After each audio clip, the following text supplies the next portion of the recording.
Hey, besties, it's your girl, Finance Muslima. You know my motto: we do not chase money, we focus on impact. So I see that you claimed it already. You're like, yeah, I claimed it, it's done, I received it. You claimed it already. Now, what are you going to do about it? Are you really ready to put that work in? You claimed it. You're so excited. You claimed it. Yes, it's mine. Da da da. All of this stuff. This is Finance Friday. I'm here to give y'all a tip. This is my Finance Friday tip. It's going to be strong. It's going to be hard. It's what you need to hear. We're not sugarcoating this thing. We're really about putting some work in and some action. You claimed it. So now I'm going to tell you and give you easy steps to figure this thing out and make it really happen. You claimed it. You said it with your mouth. You might really do believe it. But now I want you to really put some action and figure out what it takes to get it done because you've been claiming it long enough. You haven't been working on it long enough. You haven't figured out what it takes long enough. You haven't put in enough work long enough for you to walk away or even say that it doesn't work, because even if you have been putting work in, you probably haven't been doing the right things to get it done. And the reason that you don't know what it takes is because you've never hired a coach, you've never had a mentor, you're following what they tell you to do on YouTube and TikTok and these gurus, and it's not working for you. Be honest. All right. So I got to give it to you raw. I got to give it to you, right? I wish somebody was giving it to me like this back in my years when I hit rock bottom and was trying to figure things out, 2015, right? I didn't have anybody to do this for me, and I wish that I did. That's why I'm always super excited and pumped and love what I do, and because I know this is what we need. Period. Bottom line. If you don't need it and this is not for you, kindly dismiss yourself. I'm okay with that. All right. I'm here, ready, willing, and able to help those that want help. This is Finance Friday. Let's go ahead and jump into it. Um, I wanna talk about how to turn pain into a paycheck. Yes. So if you have the Mindset and Money Journal, you know that's a highlight for me. You know that's something that I always used to say and talk about, and I'm big on doing, right? How to turn pain into a paycheck. Let's talk about it. So I'll briefly give you a piece of a story of what my pain was and how I turned it into a paycheck. And then I'm going to give you an easy, simple way how you could do it. And you'll probably grab some tips throughout me telling you personally how I've done it. So, how to turn pain into a paycheck. Like, it just is what it is, right? How to turn all of the things that's hurting you, all of the things that you're carrying, all of these grudges, this bitterness, this hurt, this anger, all these things you have is pain, right? So how do we turn that into a paycheck? And I don't even know how this came to me years ago when I first started saying turn pain into paycheck, turn pain into paycheck. Probably was like wasn't podcast then 2015, 2016. It probably was like motivational stuff that I was listening to on YouTube or something like that. um, and I probably heard it and it just became a thing to me because at that time I was dealing with so much pain. And I'm like, yo, how do we escape from dwelling on the pain and really turn this into a paycheck, right? I don't, it definitely came from somebody motivation that I was listening to, and I just took it and ran with it. Um, and people love that I always say it. Like, how do we turn pain into a paycheck? So for me, at the time of my rock bottom year, 2015, what was painful for me? I'll give you some things that was painful. It was painful waking up every day not knowing or having control of my life, let alone knowing what I'm going to be able to do, being as though my son is dependent upon me. It's very hurtful. That's a lot of pain. And then another layer of pain was being in a relationship and couldn't have the emotional connection that I needed. That was painful for me. Another thing that was painful for me was still dealing with abandonment issues from my mom, not being there. And I know, I guess, She had things that she was dealing with, and I say all the time, you guys know my story. Thank God for my godmom. Love her to death, lost her, thank God to her, right? Really taught me life. So that's very painful for me. And another thing that was painful for me was not having control of my life. And I don't think it was a bit finance. Yes, it was definitely a bit finance because I experienced repossession, late on rent, late on bills, all these things happening. So it was definitely had something to do with finance. But the 90% of my pain that I experienced in my rock bottom year definitely was more mental. Why was it more mental? I just told you all these things. Where did those things come from? Things that were drugging over from the past. I had to get back in therapy, get close to my Lord, start praying, get in therapy, work on things to get better, do small things to work on getting better every single day. It was more mental. The pain was more mental. Why? Because abandonment issues, um, feeling emotionally distraught, not having control. Like, oh, it's all mental. So how did I get past these things? I just told you, getting close to my Lord. I'm a big fan. I've always been a journalist since being in high school. That's how I dealt with abandonment issues. Like, always had a diary. Always just loved to write.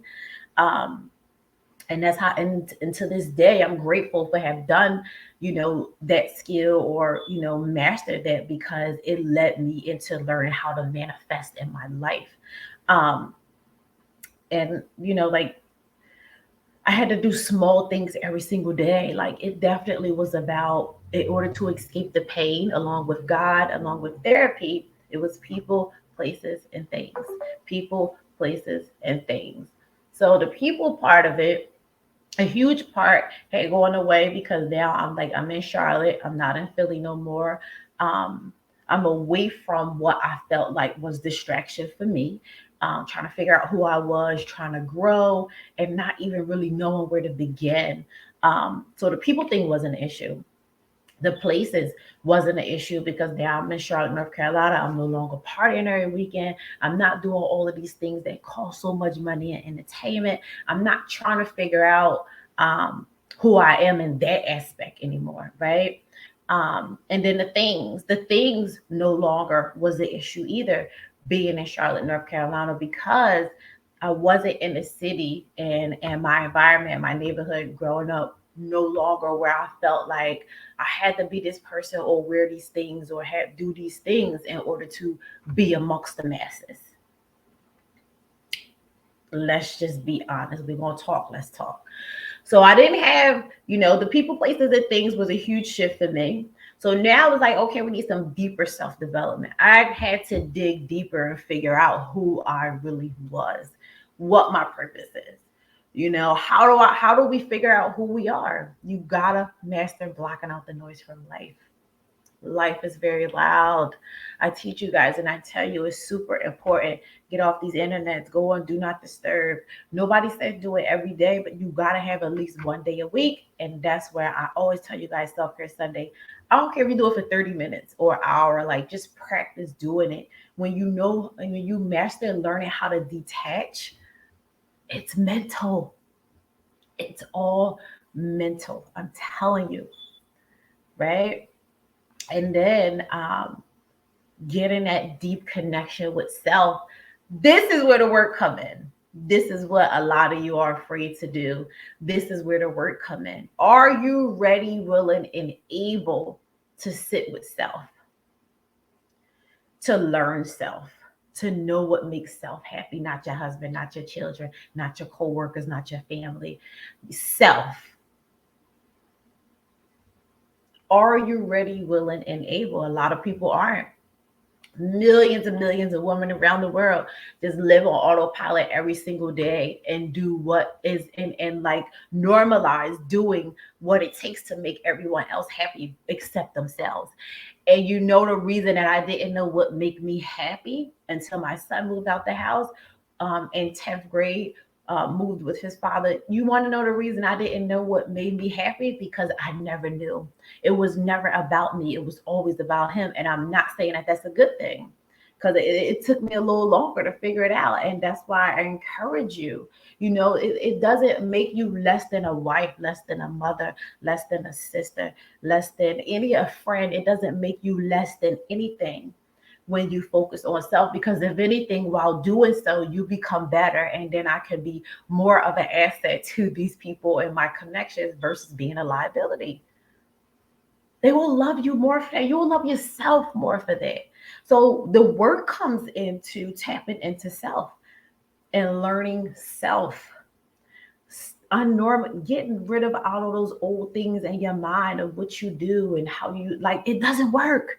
It doesn't work. Erase it, delete it, get rid of it. But in order to do that, you have to start doing new small daily things every single day that's going to outweigh all of these old things that you have in your mind. If you do not do that and learn how to practice a small daily skills every single day, you're going to forever have all of these old things juggled in your mind, and you're not going to know how to function. You can and will hit the age of 40, 50, 60 years old and only know how to operate how you've been operating. And I'm here to tell you, it's 2023. That is not a great thing to do. You want to know why? You're going to get left behind.